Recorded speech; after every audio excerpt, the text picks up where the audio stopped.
KaraokeBooks. The Confessions. St. Augustine of Hippo. Translated by Joseph Green Pilkington. Audiobook. Book 9. He speaks of his design of forsaking the profession of rhetoric, of the death of his friends, Nebridius and Verecundus, of having received baptism in the 33rd year of his age, and of the virtues and death of his mother, Monica. Chapter 1. He praises God, the author of safety, and Jesus Christ, the Redeemer, acknowledging his own wickedness. 1. O Lord, truly I am thy servant. I am thy servant, and the son of thine handmaid. Thou hast loosed my bonds. I will offer to thee the sacrifice of thanksgiving. Let my heart and my tongue praise thee, and let all my bones say, Lord, who is like unto thee? Let them so say, and answer thou me, and say unto my soul, I am thy salvation. Who am I, and what is my nature? How evil have not my deeds been, or if not my deeds, my words, or if not my words, my will? But thou, O Lord, art good and merciful, and thy right hand had respect unto the profoundness of my death, and removed from the bottom of my heart that abyss of corruption. And this was the result, that I willed not to do what I willed, and willed to do what thou willedst. But where, during all those years, and out of what deep and secret retreat was my free will summoned forth in a moment, whereby I gave my neck to thy easy yoke, and my shoulders to thy light burden, O Christ Jesus, my strength and my Redeemer. How sweet did it suddenly become to me to be without the delights of trifles! And what at one time I feared to lose, it was now a joy to me to put away. For thou didst cast them away from me, thou true and highest sweetness. Thou didst cast them away, and instead of them didst enter in thyself, sweeter than all pleasure, though not to flesh and blood, brighter than all light, but more veiled than all mysteries, more exalted than all honor, but not to the exalted in their own conceits. Now was my soul free from the gnawing cares of seeking and getting, and of wallowing and exciting the itch of lust. And I babbled unto thee my brightness, my riches, and my health, the Lord my God. Chapter 2. As his lungs were affected, he meditates withdrawing himself from public favor. 2. And it seemed good to me, as before thee, not tumultuously to snatch away, but gently to withdraw the service of my tongue from the talker's trade, that the young, who thought not on thy law, nor on thy peace, but on mendacious follies and forensic strifes, might no longer purchase at my mouth equipments for their vehemence. And opportunely there wanted but a few days unto the vacation of the vintage, and I determined to endure them, in order to leave in the usual way, and, being redeemed by thee, no more to return for sale. Our intention then was known to thee, but to men, excepting our own friends, was it not known. For we had determined among ourselves not to let it get abroad to any, although thou hadst given to us, ascending from the valley of tears, and singing the song of degrees, sharp arrows, and destroying coals, against the deceitful tongue, which in giving counsel opposes, and in showing love consumes, as it is wont to do with its food. 3. Thou hadst penetrated our hearts with thy charity, and we carried thy words fixed, as it were, in our bowels, and the examples of thy servant, whom of black thou hadst made bright, and of dead, alive, crowded in the bosom of our thoughts, burned and consumed our heavy torpor, that we might not topple into the abyss, and they enkindled us exceedingly, that every breath of the deceitful tongue of the gainsayer might inflame us the more, not extinguish us. Nevertheless, because for thy name's sake which thou hast sanctified throughout the earth, this, our vow and purpose, might also find commenders, it looked like a vaunting of oneself not to wait for the vacation, now so near, but to leave beforehand a public profession, and one, too, under general observation, so that all who looked on this act of mine, and saw how near was the vintage time I desired to anticipate, would talk of me a great deal as if I were trying to appear to be a great person. And what purpose would it serve that people should consider and dispute about my intention, and that our good should be evil spoken of? 4. Furthermore, this very summer, from too great literary labor, my lungs began to be weak, and with difficulty to draw deep breaths, showing by the pains in my chest that they were affected, and refusing too loud or prolonged speaking. This had at first been a trial to me, for it compelled me almost of necessity to lay down that burden of teaching, or, if I could be cured and become strong again, at least to leave it off for a while. But when the full desire for leisure, that I might see that thou art the Lord, arose, and was confirmed in me, my God, thou knowest I even began to rejoice that I had this excuse ready, and that not a feigned one, which might somewhat temper the offense taken by those who for their sons' good wished me never to have the freedom of sons. Full, therefore, with such joy, I bore it till that period of time had passed, perhaps it was some 20 days, yet they were bravely borne. For the cupidity which was wont to sustain part of this weighty business had departed, and I had remained overwhelmed had not its place been supplied by patience.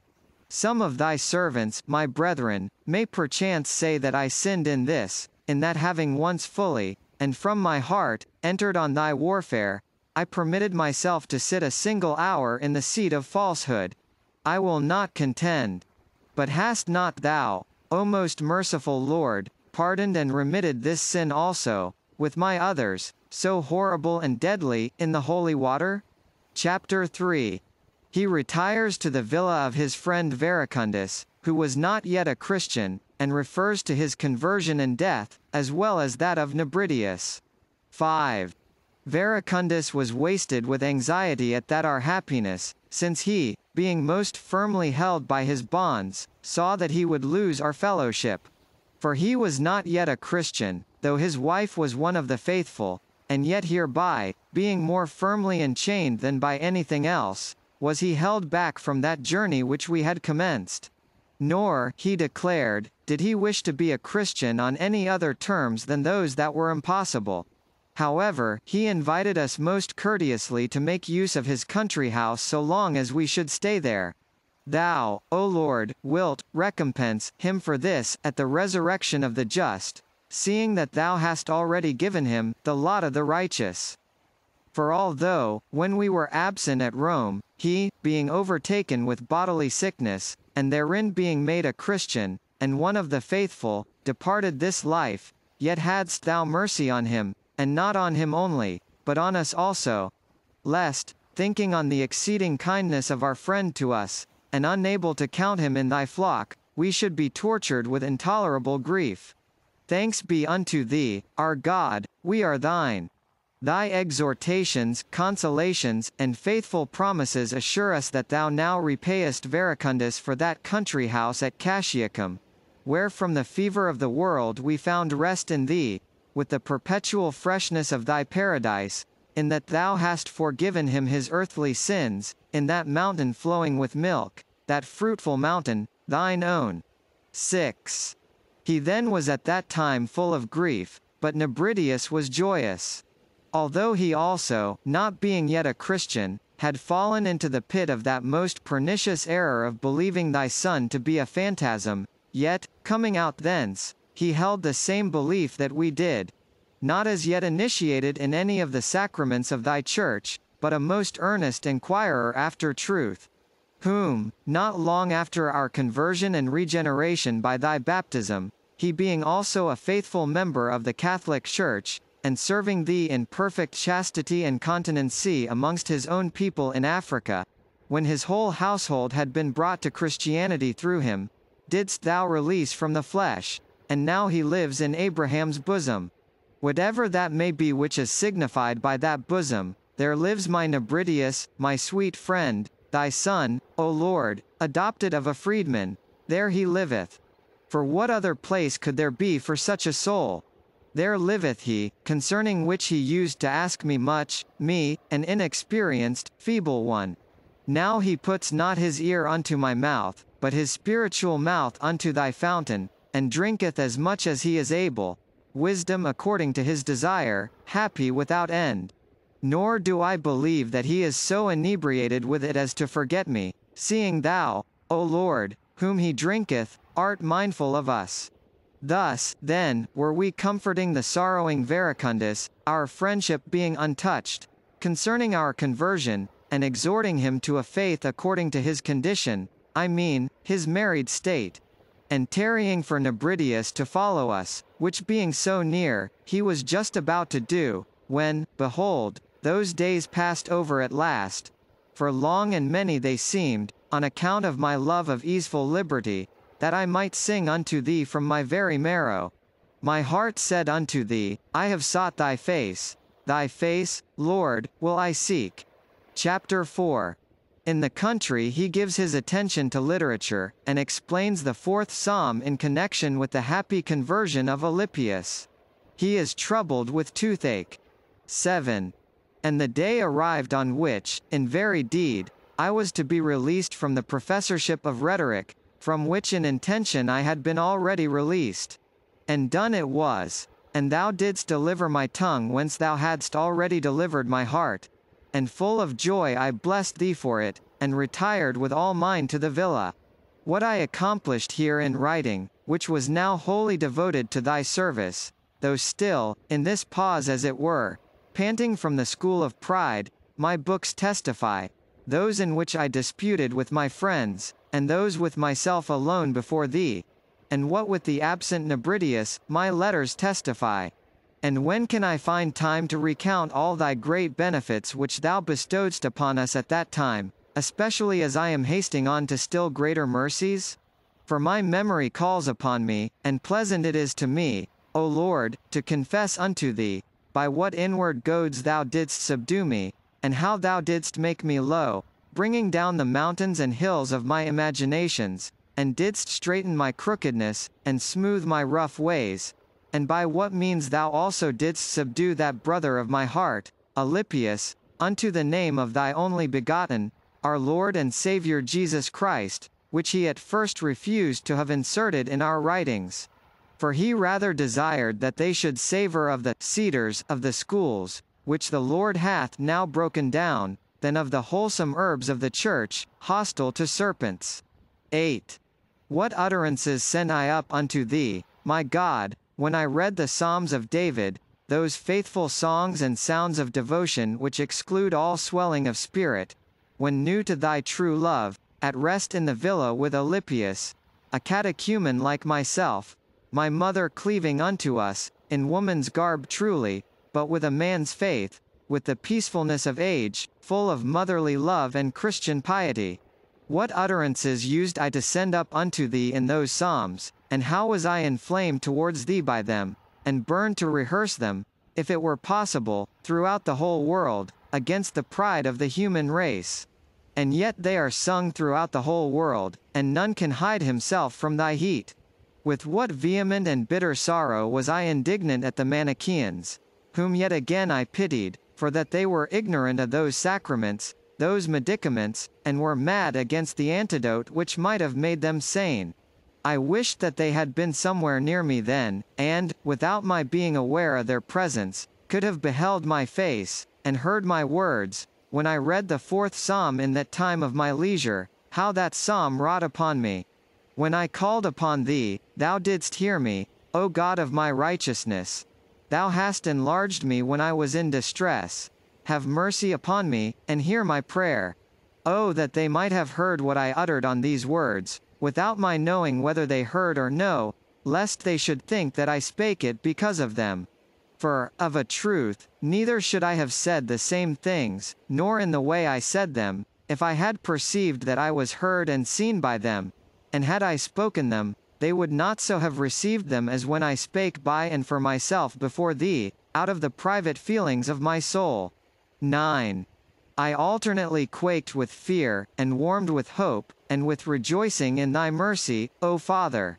And all these passed forth, both by mine eyes and voice, when thy good Spirit, turning unto us, said, O ye sons of men, how long will ye be slow of heart? How long will ye love vanity, and seek after leasing? For I had loved vanity, and sought after leasing. And thou, O Lord, hadst already magnified thy Holy One, raising him from the dead, and setting him at thy right hand, whence from on high he should send his promise, the Paraclete, the Spirit of truth. And he had already sent him, but I knew it not. He had sent him, because he was now magnified, rising again from the dead, and ascending into heaven. For till then, the Holy Ghost was not yet given, because that Jesus was not yet glorified. And the prophet cries out, How long will ye be slow of heart? How long will ye love vanity, and seek after leasing? Know this, that the Lord hath magnified his Holy One. He cries out, How long? He cries out, Know this, and I, so long ignorant, loved vanity, and sought after leasing. And therefore I heard and trembled, because these words were spoken unto such as I remembered that I myself had been. For in those phantasms which I once held for truths was there vanity, and leasing. And I spake many things loudly and earnestly, in the sorrow of my remembrance, which, would that they who yet love vanity and seek after leasing, had heard. They would perchance have been troubled, and have vomited it forth, and thou wouldest hear them when they cried unto thee. For by a true death in the flesh he died for us, who now maketh intercession for us with thee. 10. I read further, Be ye angry, and sin not. And how was I moved, O my God, who had now learned to be angry with myself for the things past, so that in the future I might not sin. Yea, to be justly angry, for that it was not another nature of the race of darkness which sinned for me, as they affirm it to be who are not angry with themselves, and who treasure up to themselves wrath against the day of wrath, and of the revelation of thy righteous judgment. Nor were my good things now without, nor were they sought after with eyes of flesh in that Son. For they that would have joy from without easily sink into oblivion, and are wasted upon those things which are seen and temporal, and in their starving thoughts do lick their very shadows. Oh, if only they were wearied out with their fasting, and said, Who will show us any good? And we would answer, and they hear, O Lord, the light of thy countenance is lifted up upon us. For we are not that light, which lighteth every man, but we are enlightened by thee, that we, who were sometimes darkness, may be light in thee. Oh that they could behold the eternal, which having tasted I gnashed my teeth that I could not show it to them, while they brought me their heart in their eyes, roaming abroad from thee, and said, Who will show us any good? But there, where I was angry with myself in my chamber, where I was inwardly pricked, where I had offered my sacrifice, slaying my old man, and beginning the resolution of a new life, putting my trust in thee, there hadst thou begun to grow sweet unto me, and to put gladness in my heart. And I cried out as I read this outwardly, and felt it inwardly. Nor would I be increased with worldly goods, wasting time and being wasted by time, whereas I possessed in thy eternal simplicity other corn, and wine, and oil. 11. And with a loud cry from my heart, I called out in the following verse, Oh, in peace, and the self same. Oh, what said he, I will lay me down and sleep. For who shall hinder us, when shall be brought to pass the saying that is written, Death is swallowed up in victory?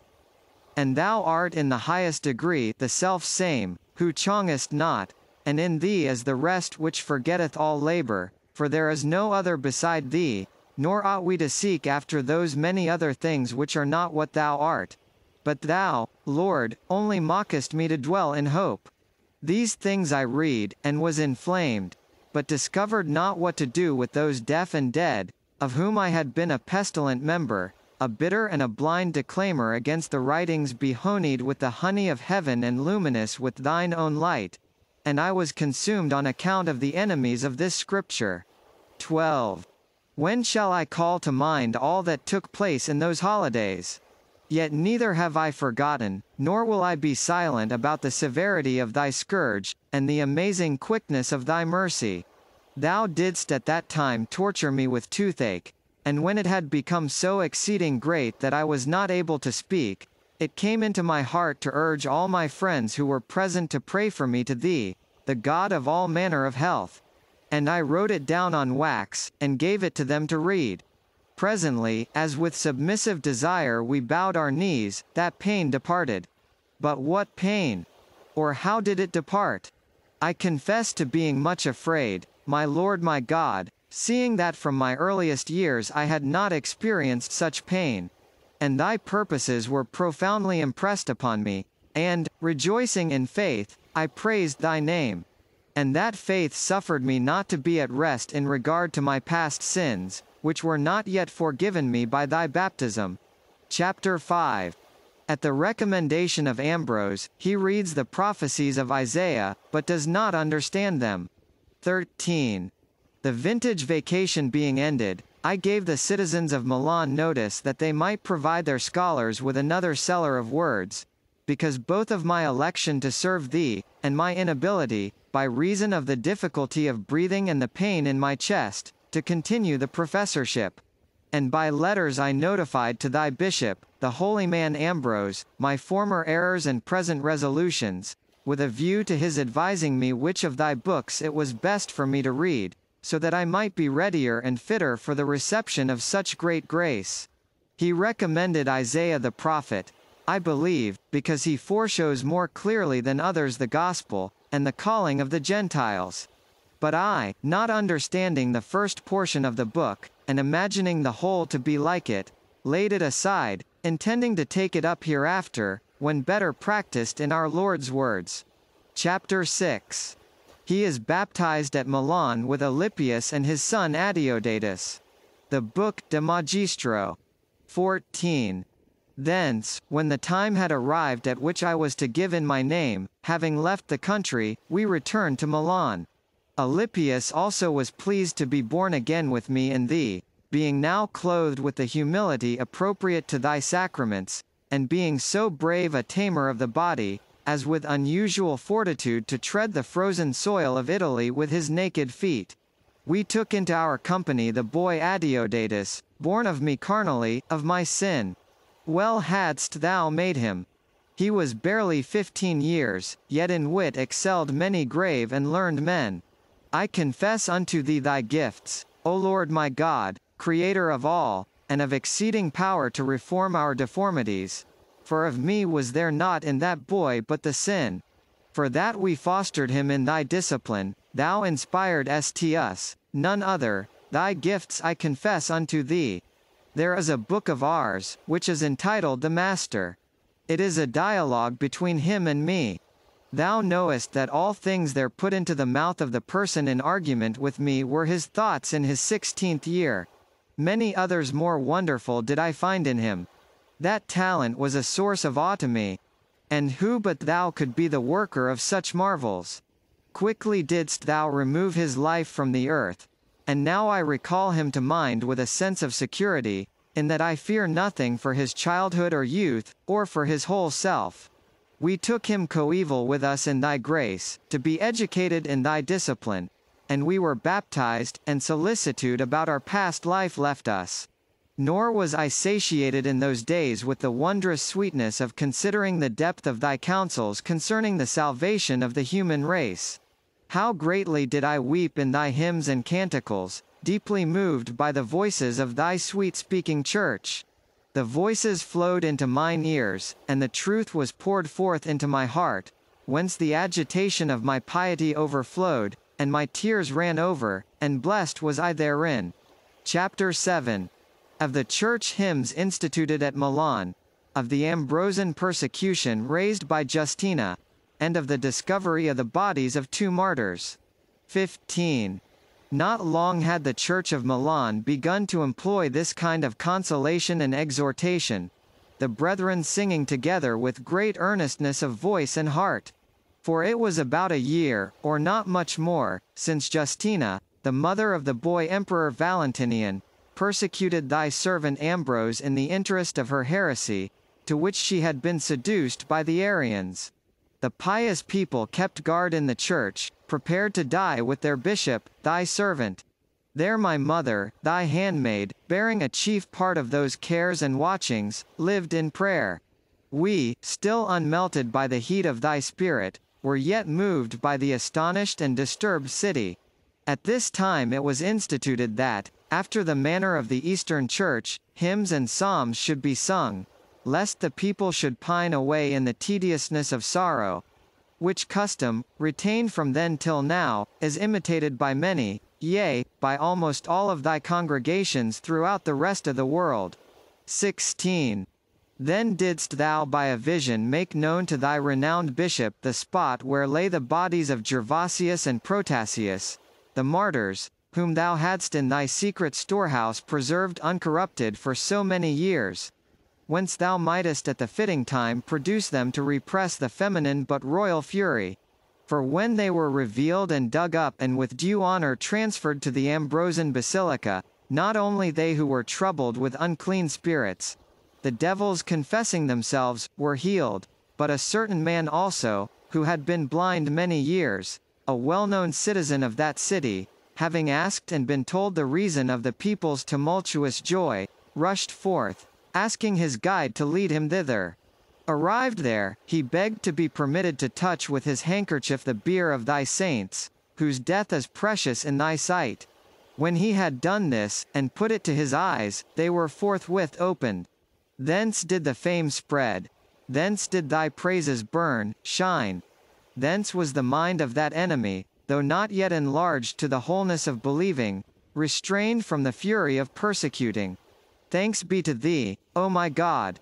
Whence and whither hast thou thus led my remembrance, that I should confess these things also unto thee, great, though I, forgetful, had passed them over? And yet then, when the savour of thy ointments was so fragrant, did we not run after thee? And so I did the more abundantly weep at the singing of thy hymns, formerly panting for thee, and at last breathing in thee, as far as the air can play in this house of grass. Chapter 8. Of the conversion of Evodius, and the death of his mother when returning with him to Africa, and whose education he tenderly relates. 17. Thou, who mockest men to dwell of one mind in a house, didst associate with us Evodius also, a young man of our city, who, when serving as an agent for public affairs, was converted unto thee and baptized prior to us, and relinquishing his secular service, prepared himself for thine. We were together, and together were we about to dwell with a holy purpose. We sought for some place where we might be most useful in our service to thee, and were going back together to Africa.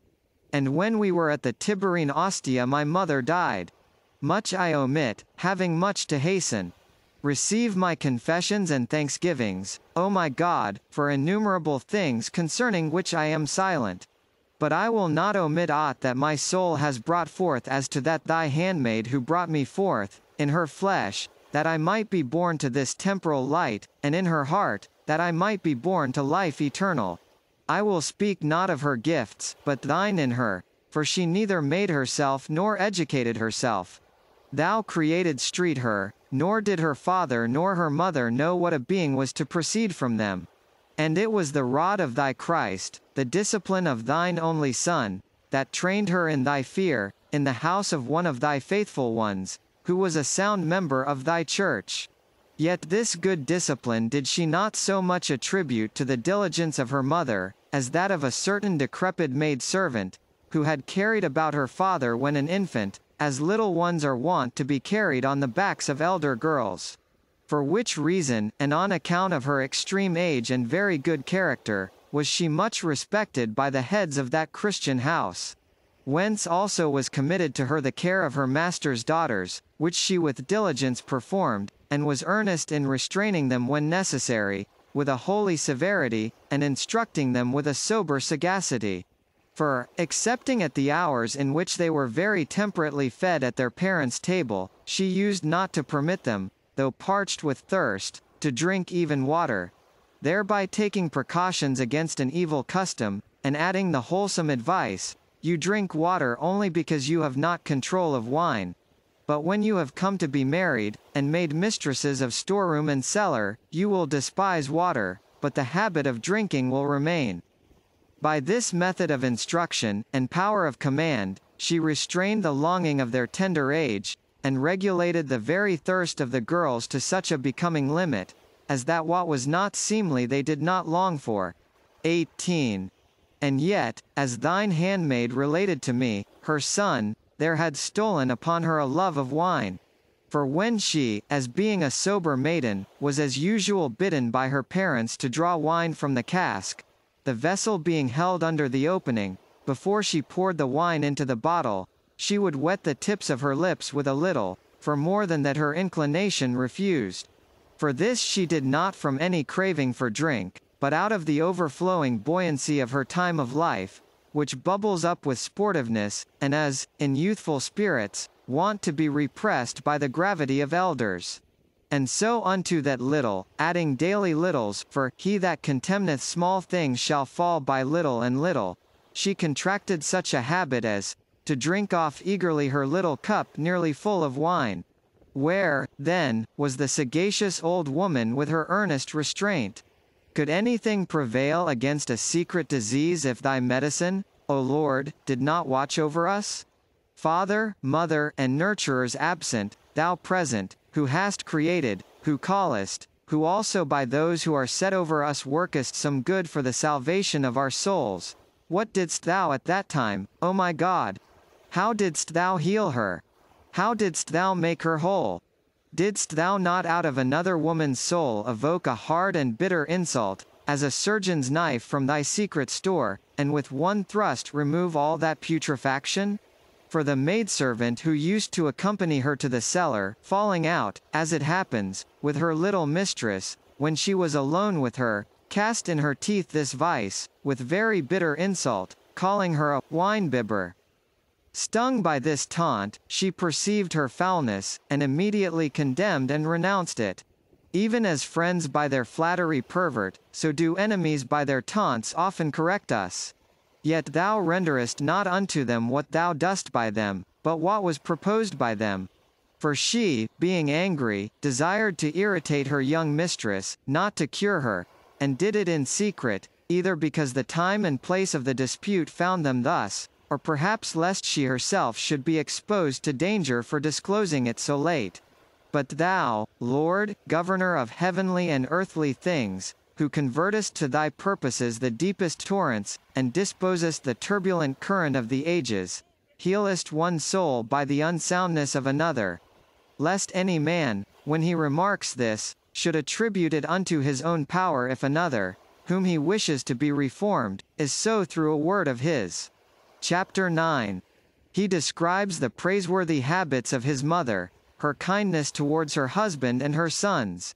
19. Being thus modestly and soberly trained, and rather made subject by thee to her parents, than by her parents to thee, when she had arrived at a marriageable age, she was given to a husband whom she served as her lord. And she busied herself to gain him to thee, preaching thee unto him by her behavior, by which thou madest her fair, and reverently amiable, and admirable unto her husband. For she so bore the wronging of her bed as never to have any dissension with her husband on account of it. For she waited for thy mercy upon him, that by believing in thee he might become chaste. And besides this, as he was earnest in friendship, so was he violent in anger, but she had learned that an angry husband should not be resisted, neither in deed, nor even in word. But so soon as he was grown calm and tranquil, and she saw a fitting moment, she would give him a reason for her conduct, should he have been excited without cause. In short, while many matrons, whose husbands were more gentle, carried the marks of blows on their dishonored faces, and would in private conversation blame the lives of their husbands, she would blame their tongues, monishing them gravely, as if in jest, that from the hour they heard what are called the matrimonial tablets read to them, they should think of them as instruments whereby they were made servants. So, being always mindful of their condition, they ought not to set themselves in opposition to their lords. And when they, knowing what a furious husband she endured, marveled that it had never been reported, nor appeared by any indication, that Patricius had beaten his wife, or that there had been any domestic strife between them, even for a day, and asked her in confidence the reason of this, she taught them her rule, which I have mentioned above. They who observed it experienced the wisdom of it, and rejoiced. Those who observed it not were kept in subjection, and suffered. 20. Her mother-in-law, also, being at first prejudiced against her by the whisperings of evil-disposed servants, she so conquered by submission, persevering in it with patience and meekness, that she voluntarily disclosed to her son the tongues of the meddling servants, whereby the domestic peace between herself and her daughter-in-law had been agitated, begging him to punish them for it. When, therefore, he had, in conformity with his mother's wish, and with a view to the discipline of his family, and to ensure the future harmony of its members, corrected with stripes those discovered, according to the will of her who had discovered them, she promised a similar reward to any who, to please her, should say anything evil to her of her daughter-in-law. And, none now daring to do so, they lived together with a wonderful sweetness of mutual goodwill. 21. This great gift thou bestowedst also, my God, my mercy, upon that good handmaid of thine, out of whose womb thou createdst me. Even that, whenever she could, she showed herself such a peacemaker between any differing and discordant spirits, that when she had heard on both sides most bitter things, such as swelling and undigested discord is wont to give vent to, when the crudities of enmities are breathed out in bitter speeches to a present friend against an absent enemy, she would disclose nothing about the one unto the other, save what might avail to their reconcilement. A small good this might seem to me, did I not know to my sorrow countless persons, who, through some horrible and far-spreading infection of sin, not only disclosed to enemies mutually enraged the things said in passion against each other, but add some things that were never spoken at all. Whereas, to a generous man, it ought to seem a small thing not to incite or increase the enmities of men by ill speaking, unless he endeavor likewise by kind words to extinguish them. Such a one was she, thou, her most intimate instructor, teaching her in the school of her heart. 22. Finally, her own husband, now towards the end of his earthly existence, did she gain over unto thee, and she had not to complain of that in him, as one of the faithful, which, before he became so, she had endured. She was also the servant of thy servants. Whosoever of them knew her, did in her much magnify, honor, and love thee. For that through the testimony of the fruits of a holy conversation, they perceived thee to be present in her heart. For she had been the wife of one man, had requited her parents, had guided her house piously, was well reported of for good works, had brought up children, as often travailing in birth of them as she saw them swerving from thee. Lastly, to all of us, O Lord, since of thy favor thou sufferest thy servants to speak, who, before her sleeping in thee, lived associated together, having received the grace of thy baptism, did she devote, care such as she might if she had been mother of us all, served us as if she had been child of all. Chapter 10. A conversation he had with his mother concerning the kingdom of heaven. 23. As the day now approached on which she was to depart this life, which day thou knewest, we did not, it fell out.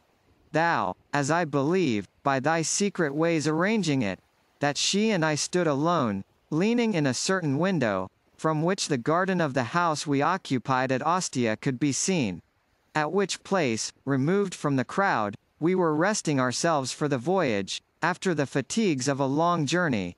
We then were conversing alone very pleasantly, and, forgetting those things which are behind, and reaching forth unto those things which are before, we were seeking between ourselves in the presence of the truth, which thou art, of what nature the eternal life of the saints would be, which eye hath not seen, nor ear heard, neither hath entered into the heart of man.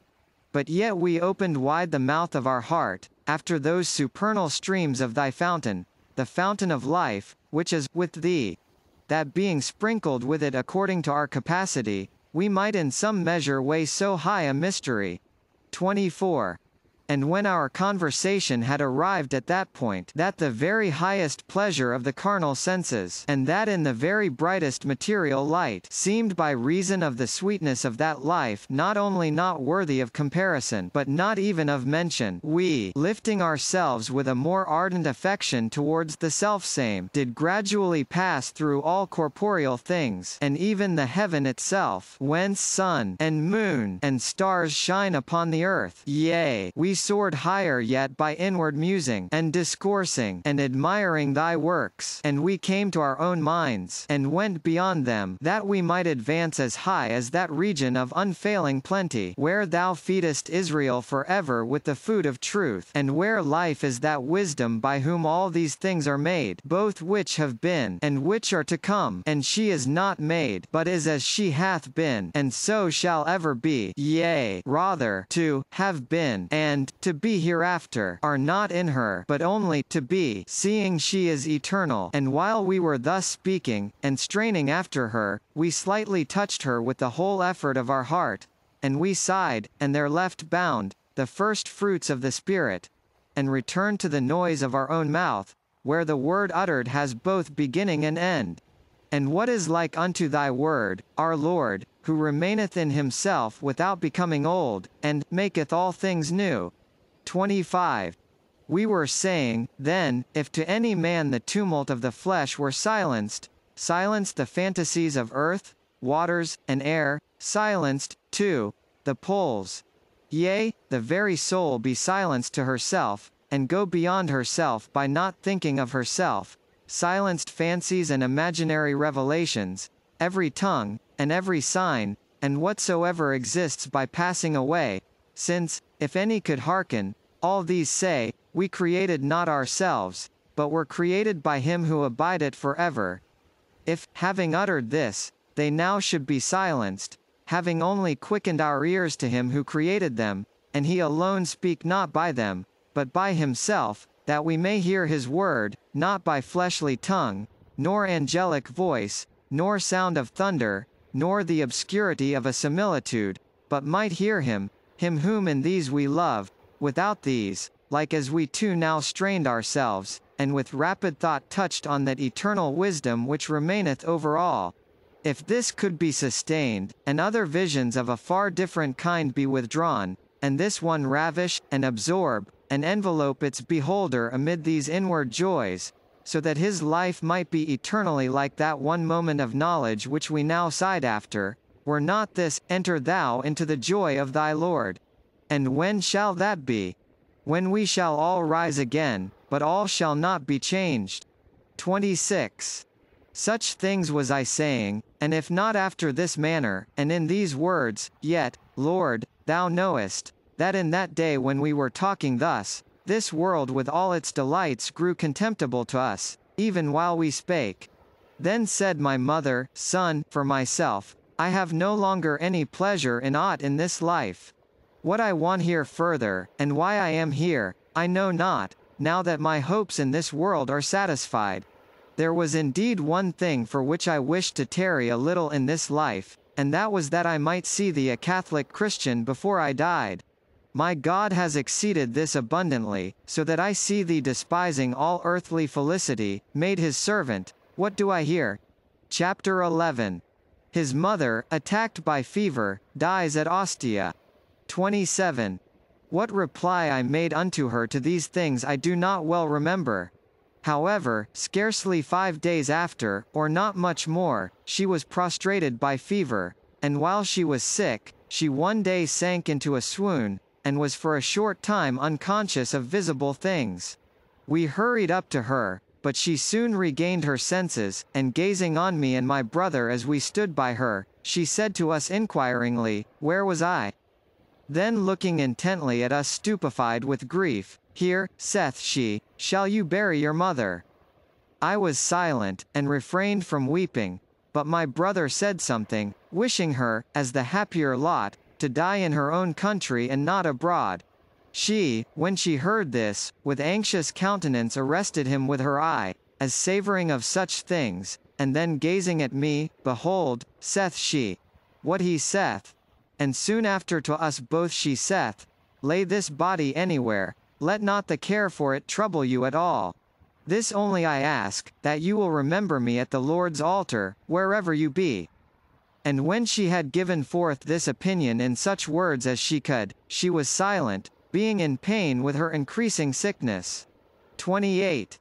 But, as I reflected on thy gifts, O thou invisible God, which thou instillest into the hearts of thy faithful ones, whence such marvelous fruits do spring, I did rejoice and give thanks unto thee, calling to mind what I knew before, how she had ever burned with anxiety respecting her burial place, which she had provided and prepared for herself by the body of her husband. For as they had lived very peacefully together, her desire had also been, so little is the human mind capable of grasping things divine, that this should be added to that happiness, and be talked of among men, that after her wandering beyond the sea, it had been granted her that they both, so united on earth, should lie in the same grave. But when this uselessness had, through the bounty of thy goodness, begun to be no longer in her heart, I knew not, and I was full of joy admiring what she had thus disclosed to me. Though indeed in that our conversation in the window also, when she said, "What do I hear any longer?" she appeared not to desire to die in her own country. I heard afterwards, too, that at the time we were at Ostia, with a maternal confidence she one day, when I was absent, was speaking with certain of my friends on the contemning of this life, and the blessing of death, and when they, amazed at the courage which thou hadst given to her, a woman, asked her whether she did not dread leaving her body at such a distance from her own city, she replied, "Nothing is far to God. Nor need I fear lest he should be ignorant at the end of the world of the place whence he is to raise me up." On the 9th day, then, of her sickness, the 56th year of her age, and the 33rd of mine, was that religious and devout soul set free from the body. Chapter 12. How he mourned his dead mother. 29. I closed her eyes, and there flowed a great sadness into my heart, and it was passing into tears, when mine eyes at the same time, by the violent control of my mind, sucked back the fountain dry, and woe was me in such a struggle. But, as soon as she breathed her last the boy Adeodatus burst out into wailing, but, being checked by us all, he became quiet. In like manner also my own childish feeling, which was, through the youthful voice of my heart, finding escape in tears, was restrained and silenced. For we did not consider it fitting to celebrate that funeral with tearful plaints and groanings. For on such wise are they who die unhappy, or are altogether dead, wont to be mourned. But she neither died unhappy, nor did she altogether die. For of this were we assured by the witness of her good conversation, her faith unfeigned, and other sufficient grounds. 3. What, then, was that which did grievously pain me within, but the newly made wound, from having that most sweet and dear habit of living together suddenly broken off? I was full of joy indeed in her testimony, when, in that her last illness, flattering my dutifulness, she called me kind, and recalled, with great affection of love, that she had never heard any harsh or reproachful sound come out of my mouth against her.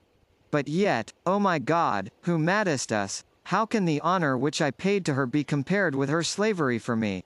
As, then, I was left destitute of so great comfort in her, my soul was stricken, and that life torn apart as it were, which, of hers and mine together, had been made but one. 31. The boy then being restrained from weeping, Evodius took up the psalter, and began to sing, the whole house responding, the psalm, I will sing of mercy and judgment, unto thee, O Lord. But when they heard what we were doing, many brethren and religious women came together, and whilst they whose office it was were, according to custom, making ready for the funeral, I, in a part of the house where I conveniently could, together with those who thought that I ought not to be left alone, discoursed on what was suited to the occasion, and by this alleviation of truth mitigated the anguish known unto thee. They being unconscious of it, listened intently, and thought me to be devoid of any sense of sorrow. But in thine ears, where none of them heard, did I blame the softness of my feelings, and restrain the flow of my grief, which yielded a little unto me. But the paroxysm returned again, though not so as to burst forth into tears, nor to a change of countenance, though I knew what I repressed in my heart. And as I was exceedingly annoyed that these human things had such power over me, which in the due order and destiny of our natural condition must of necessity come to pass, with a new sorrow I sorrowed for my sorrow, and was wasted by a twofold sadness. 32. So, when the body was carried forth, we both went and returned without tears. For neither in those prayers which we poured forth unto thee when the sacrifice of our redemption was offered up unto thee for her, the dead body being now placed by the side of the grave, as the custom there is, prior to its being laid therein, neither in their prayers did I shed tears. Yet was I most grievously sad in secret all the day, and with a troubled mind entreated thee, as I was able, to heal my sorrow, but thou didst not. Fixing, I believe, in my memory by this one lesson the power of the bonds of all habit, even upon a mind which now feeds not upon a fallacious word. It appeared to me also a good thing to go and bathe, I having heard that the bath took its name from the Greek languishing, because it drives trouble from the mind. Lo, this also I confess unto thy mercy, Father of the fatherless, that I bathed, and felt the same as before I had done so. For the bitterness of my grief exuded not from my heart. Then I slept, and on awaking found my grief not a little mitigated, and as I lay alone upon my bed, there came into my mind those true verses of thy Ambrose, for thou art Deus Creator Omnium, Polique Rector, Vestines, Diem Decora Lumine, Noctem Sepora Gratia, Artis Salutos ut Kais, Reddit Laboris Usui, Mentesque Fesses Alivet, Luctusque Solvat Anxios. 33.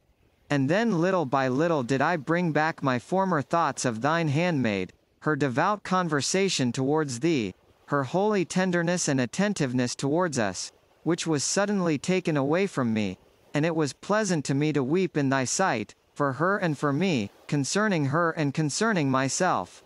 And I set free the tears which before I repressed, that they might flow at their will, spreading them beneath my heart, and it rested in them, for thy ears were nigh me, not those of man, who would have put a scornful interpretation on my weeping. But now in writing I confess it unto thee, O Lord.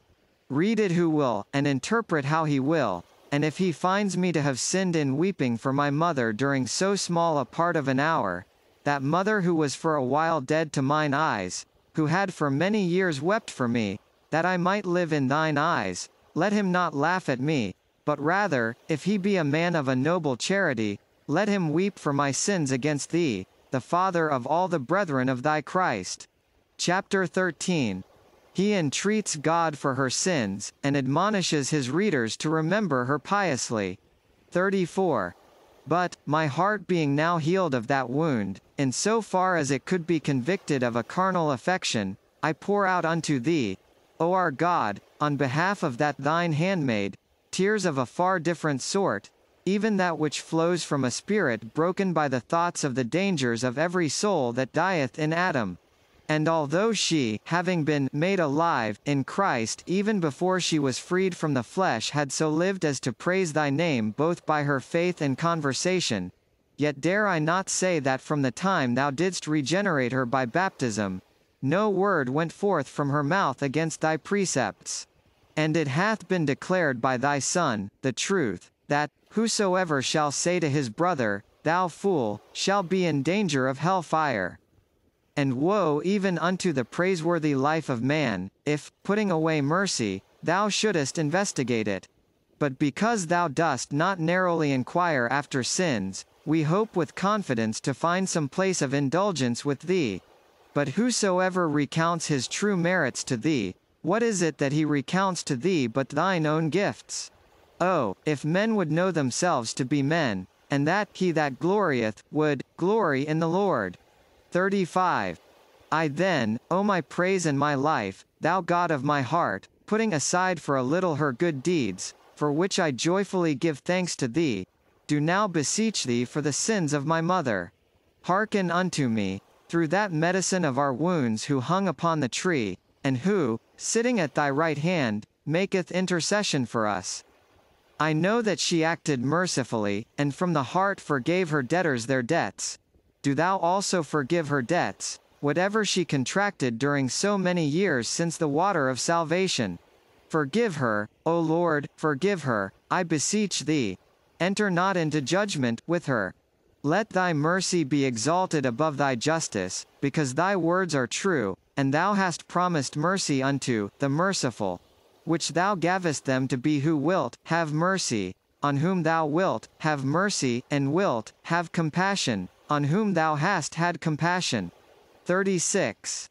And I believe thou hast already done that which I ask thee, but accept the freewill offerings of my mouth, O Lord.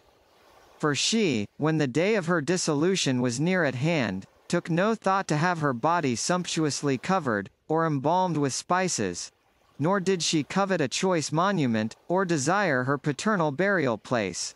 These things she entrusted not to us, but only desired to have her name remembered at thy altar, which she had served without the omission of a single day.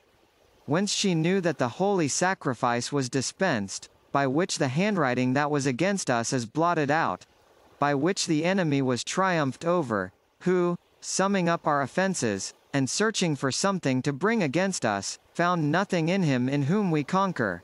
Who will restore to him the innocent blood? Who will repay him the price with which he bought us, so as to take us from him? Unto the sacrament of which our ransom did thy handmaid bind her soul by the bond of faith. Let none separate her from thy protection. Let not the lion and the dragon introduce himself by force or fraud. For she will not reply that she owes nothing, lest she be convicted and got the better of by the wily deceiver. But she will answer that her sins are forgiven, by him to whom no one is able to repay that price which he, owing nothing, laid down for us. 37. May she therefore rest in peace with her husband, before or after whom she married none, whom she obeyed, with patience bringing forth fruit unto thee, that she might gain him also for thee. And inspire, O my Lord my God, inspire thy servants my brethren, thy sons my masters, who with voice and heart and writings I serve, that so many of them as shall read these confessions may at thy altar remember Monica, thy handmaid, together with Patricius, her sometime husband, by whose flesh thou introduced me into this life, in what manner I know not. May they with pious affection be mindful of my parents in this transitory light, of my brethren that are under thee our Father and our Catholic Mother, and of my fellow citizens in the eternal Jerusalem, which the wandering of thy people sigheth for from their departure until their return. That so my mother's last entreaty to me may, through my confessions more than through my prayers, be more abundantly fulfilled to her through the prayers of many. KaraokeBooks.